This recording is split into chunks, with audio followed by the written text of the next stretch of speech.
માતાજી બધાને જો આજે આપણે બટેકાનું શાક બનાવ્યું છે સાદું અને સિમ્પલ અને સરસ મજાનું આપણું બટેકાનું શાક બનીને તૈયાર થઈ ગયું છે। તમે આગળ અમારો વિડીયો જોજો કેવું સરસ મેં બનાવ્યું છે, તમે પણ એ રીતનું બનાવજો।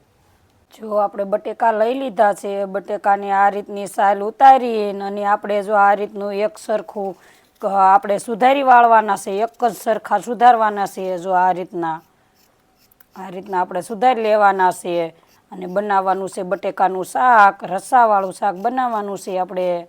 જો આ રીતનું કટિંગ કરી લેવાનું, બધું સુધારીને તૈયાર આ રીતના જ કરવાના છે આપણે સરસ મજાના। રસાવાળું બટેકાનું શાક પણ સરસ આનું બને। સાદું અને સિમ્પલ આજે આપણે બટેકાનું શાક બનાવવાનું છે અને આપણે આજે આ રસાવાળું બનાવવાનું છે। આમાં કોઈ વસ્તુ ન આવે અને નો મસાલા આવે, તે કાંઈ વસ્તુ એવું નહીં નાખવાનું અને સરસ મજાનું રસાવાળું બનાવવાનું છે। ચાલો જો બટેકા આપણે સુધારી નાખ્યા છે, હવે આપણે બનાવી નાખ્યું બટેકાનું શાક। જો આપણે તેલ મૂકી દીધું છે, હવે આપણે નાખી દેવી એમાં રાઈ। જો આપણું તેલ પણ સરસ મજાનું આવી ગયું છે, એમાં નાખી દઈએ આ જીરું નાખી દીધું। જીરું નાખ્યા બાદ આપણે નાખી દઈએ વઘાણી નાખ્યા બાદ આપણે હળદર આમાં નાખવાની છે તેલમાં, એટલે સ્વાદ એનો સારો આવે અને સરસ બને। જો આપણે આ રીતનો વઘાર કરી લેવાનો છે, વઘાર પણ આપણો બહાર ઉડીને ન જાય એ રીતનું। બટેકા જો આપણે ધોઈ હોતન નાખ્યા છે, બટેકામાં આપણે જો આ રીતનું પાણી હોતન નાખી દીધું હતું, બટેકા સુધારેલા હતા ને એમાં જો આ રીતનું પાણી નાખ્યું હતું, એટલે સરસ મજાના આપણા બટેકા ધોવાય હોતન જાય। જો આ રીતનો તમારે વઘાર કરવાનો અને સરસ મજાનો વઘાર થાય પછી જો બટેકા નાખીને આપણે જો આ રીતનું મિક્સ કરી વાળવાનું। આપણે હળદર તેલમાં નાખવીને એટલે સરસ મજાની જો આમાં મિક્સ થઈ જાય। અને આ બનાવવાનું છે સાદું અને સિમ્પલ, અને આ શાક બટેકાનું આપણે નડે નહીં, આ મસાલા વગરનું શાક આપણે બનાવવાનું છે અને સરસ મજાનું એટલે બને અને રસાવાળું જ કરવાનું છે આને। આપણે જો આ રીતના બટેકામાં નાખ્યા ને હવે આપણે બટેકાને સરસ મજાના તેલમાં ઘડીક સડવા દેવાના। જો આપણે આ રીતના બટેકા આમાં સડવા દેવાના છે તેલમાં, એટલે આપણા તેલમાં સરસ મજાના જો આ રીતનું મિક્સ થઈ ગયું છે અને તેલમાં સરસ મજાના સડી હોતન ગયા છે। હવે આપણે એમાં નાખી દેવી મરચું।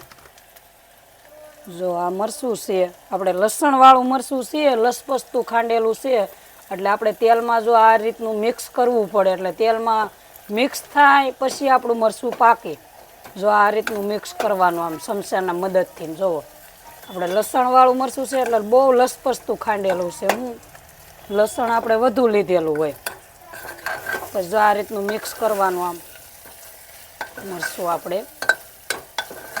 શાક બહુ સાદું અને સિમ્પલ બને અને બહુ સરસ બને આ બટેકાનું શાક, ખાવામાં પણ સરસ ટેસ્ટી લાગે। જો આ રીતનું મરચું આપણે મિક્સ કરી દેવાનું છે આમ।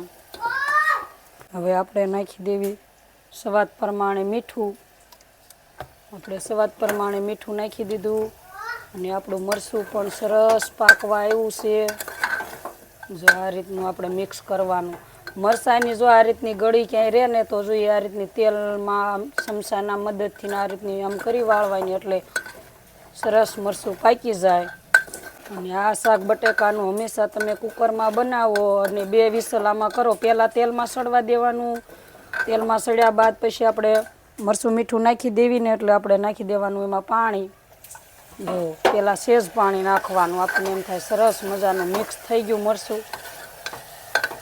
જો આ રીતનું મરચું મિક્સ થઈ જાય તેલમાં એટલે જો આ રીતનું પાણી નાખી દેવાનું, બહુ ઝાઝું પાણી નહીં નાખવાનું, એટલું પાણી નાખ્યું છે માપનું। હવે આપણે આને સરસ મજાનું જો આ રીતનું મિક્સ કરી અને હવે આપણે એને કુકરનું ઢાંકણું બંધ કરી દેવાનું છે અને આને 2 થી 3 વિસલ કરશો ને તોય ચાલે અને સરસ મજાનું આપણું શાક બનીને તૈયાર થઈ જાય। જો આપણે 3 વિસલ થઈ ગઈ છે સરસ મજાનું, અને આપણે જોઈ આપણું શાક હવે સડી ગયું છે। આપણું શાક સરસ મજાનું જો સડી ગયું છે। જો તમે દબાવી પણ શકો છો, કેવું સરસ આપણું શાક બનીને તૈયાર થઈ ગયું છે, રસાવાળું અને સાદું અને સિમ્પલ।